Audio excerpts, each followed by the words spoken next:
Hello అండి, నమస్తే. Quick live.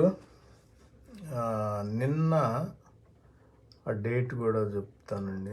నిన్నే ఒక మన తిరుపతి ప్రసాదం లడ్డు మీద మీకు తెలిసిందే, కొన్ని నెలల క్రితం ముఖ్యమంత్రి స్థాయిలో ఉండి చంద్రబాబు నాయుడు గారు చేసిన వ్యాఖ్యలు, అది అయిన తర్వాత మిగతా వాళ్ళు చేసిన అనవసరమైన విన్యాసాలు.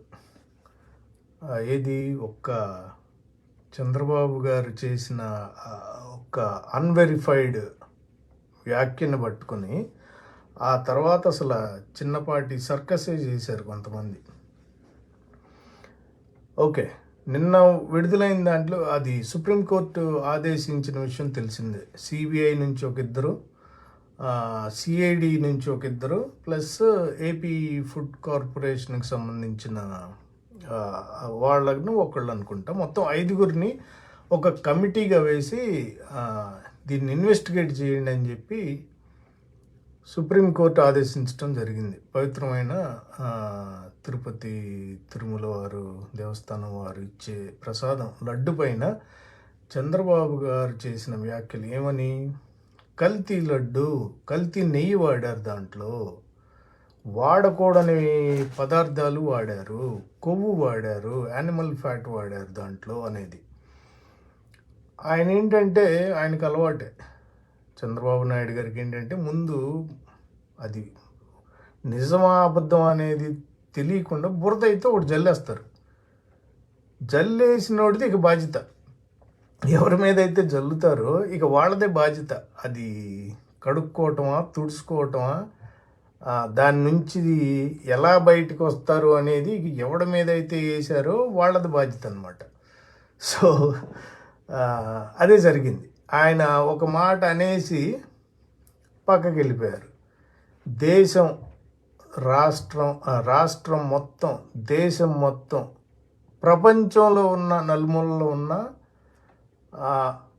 అందరూ, తెలుగు వాళ్ళు అవనివ్వండి, తిరుపతి బాలాజీగా కొలిసే నార్త్ ఇండియన్స్ అవనివ్వండి, ఎవరన్నా ఉన్నాయండి, ప్రతి ఒక్కళ్ళు కొద్దిసేపు ఏంటంటే కన్ఫ్యూజ్ అయ్యారు. నిజమేనా, ఇది నిజంగానే జరిగిందా, యానిమల్ ఫ్యాట్ జరిగిందా, అసలు ఇంత అపవిత్రం జరిగితే అలా ఎందుకు చేశారు ప్రీవియస్ గవర్నమెంట్ అంటే సుప్రీంకోర్టు ఒక కమిటీని వేసి చేసింది. నిన్న అది వాళ్ళు ఒక రిపోర్ట్ వదిలారండి.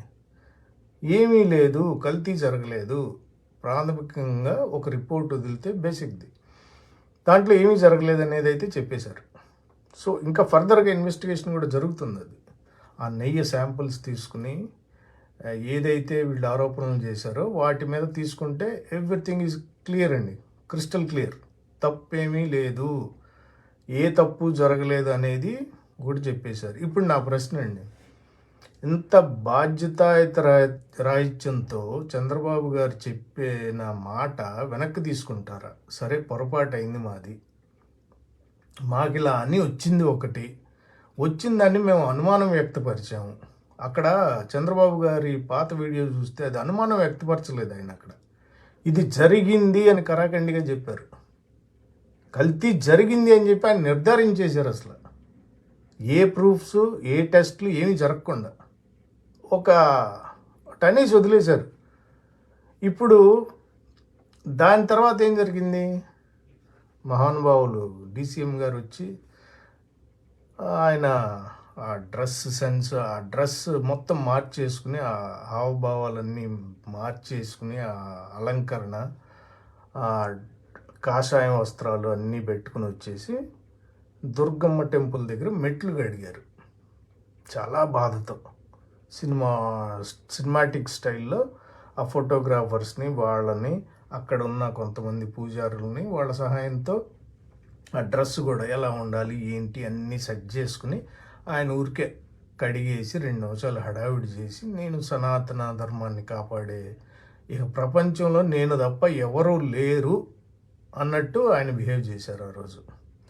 మీరు ఈ రిపోర్ట్ను బట్టి మీరు చేసిన చర్యలకి సిగ్గుపడుతూ మీరు లేనిపోయిన అభాండాలు జగన్ గారి ప్రభుత్వం మీద వేసినందుకు పశ్చాత్తాపంతో ఏమన్నా క్షమాపణ చెప్పేది ఉందా లేదా?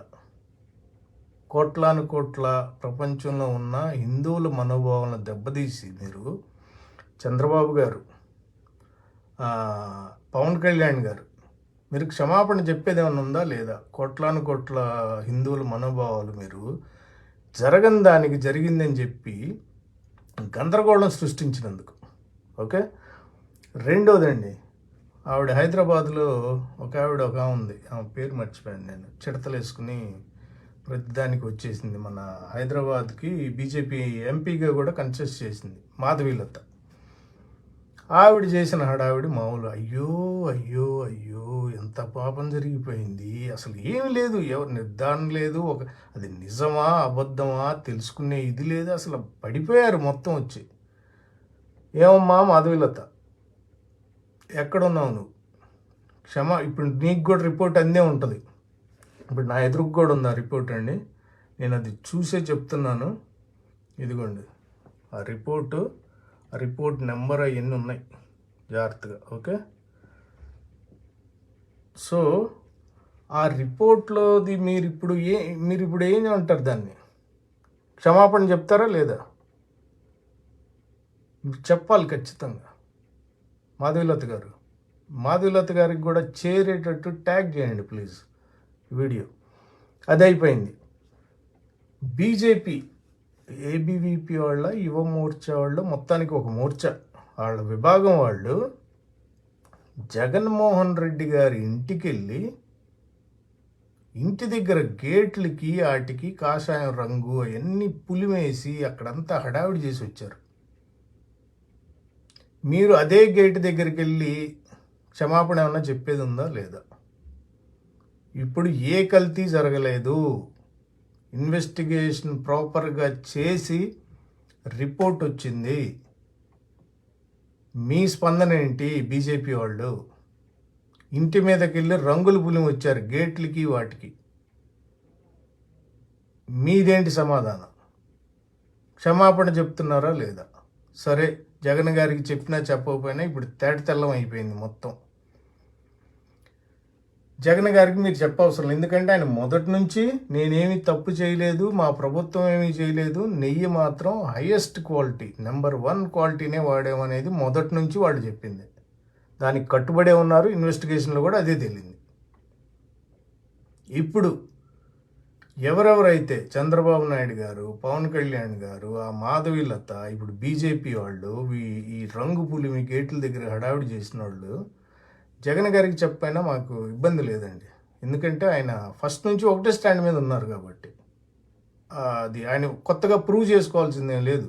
ఎందుకంటే ఆయన ఇలాంటి తప్పుడు పనులు ఎప్పుడు చేయడం అనేది అందరికీ ఉన్న నమ్మకం.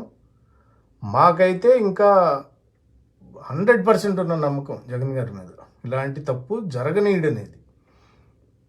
ఇప్పుడు కోట్లాను కోట్లుగా ప్రపంచం మొత్తంలో ఉన్న హిందువులకి వాళ్ళ మనోభావాలు మీరు దెబ్బతీసిన విధాన్ని చూస్తే సిగ్గేసే విధంగా మీరు ప్రవర్తించారు.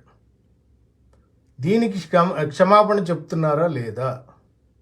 పబ్లిక్లోకి వచ్చి మా తప్పు అయిపోయింది, మేము తెలుసుకోకుండా, ఆధారాలు పరీక్షించకుండా, ఏమీ ఇన్వెస్టిగేషన్ ఏమీ లేకుండా ఒక మాట అనేసిన దాన్ని మేము పట్టుకుని మాది పొరపాటు అయింది, మీరు క్షమాపణ చెబితే మీ మీద నమ్మకం పెరుగుతుంది. ఒక బాధ్యతాయుతమైన మీరు పదవుల్లో ఉన్నారు, ఆ అకౌంటబిలిటీ మీకు ఉండాలి. మీరు చెయ్యము, మాకు చిన్నతనం, మేమేదో బురద చల్లే పనే మాది అంటే ఏమీ కాదండి, నష్టం కూడా లేదు.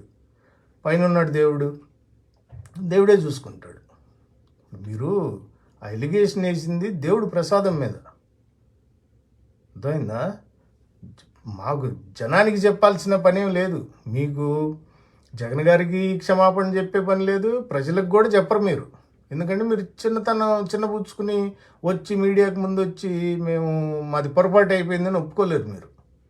మీరు ఒప్పుకున్నా ఒకవేళ మీరు చేసిన తప్పుకు మాత్రం మీరు చేసిన తప్పుకి దేవుడు మాత్రం క్షమించడండి. జగన్ గారి మీద ఊరికే బురద జల్లితే పని అయిపోద్ది అనుకున్నారు, కానీ పాపం బెడిసి కొట్టింది మళ్ళీ అది. ఓకే, మీకు ఈసారి ఎప్పుడన్నా ఇలాంటివి చేసేటప్పుడు ఏంటంటే కొద్దిగా ఆలోచనతో, ఎందుకంటే మీరు చంద్రబాబు గారు 40 ఏళ్ళ అనుభవం రాజకీయాల్లో, ఇంకా ఎప్పుడో 40 ఏళ్ల క్రితం 30 ఏళ్ల క్రితం చేసినట్టే చేద్దామంటే కుదరదు సార్. ఎందుకంటే టైం మారింది, టెక్నాలజీ మారింది, మీకు తెలియని టెక్నాలజీ కాదు, ఇవన్నీ మారినప్పుడు ఎప్పుడు అక్కడ ప్రూవ్ అయిపోతుంది. అనేసి ఊరుకున్నామంటే సరిపోదండి. సో కొద్దిగా ఏంటంటే ప్రజల మనోభావాలు కూడా మీరు అర్థం చేసుకోవాలి. ఇప్పుడు హిందువులండి, మెజారిటీగా ఉన్న మన దేశంలో ఉన్న హిందువుల మనోభావాలు దెబ్బతినే విధంగా మీరు ఒక మాట అనేశారు. దానికి పవన్ కళ్యాణ్ గారు అసలు పేటరేగిపోయి మెట్లు గడిగి అసలు ఆయన చేసిన ప్రసంగం, ఆయన చేసిన దీక్షలు అసలు ఏంటంటే నిజమే నమ్మారు జనం చాలామంది. ఇప్పుడు తేటతెల్లం అయిపోయింది మొత్తం. సో నెక్స్ట్ టైం కూడా మీరు క్షమాపణ చెబితే బాగుంటుంది. వచ్చి మీ హుందాతనంగా మీ మీ పెద్దరికం నిలుపుకోవాలంటే ఎవరైతే వీటి మీద అనవసరమైన మాటలు అన్నారో వాళ్ళు వచ్చి పొరపాటు అయింది, మేము అనుకున్నాము, కాదని తేలింది, మంచిది అనేది ఒక మాట చెబితే ఇంకా మంచిది. Thank you.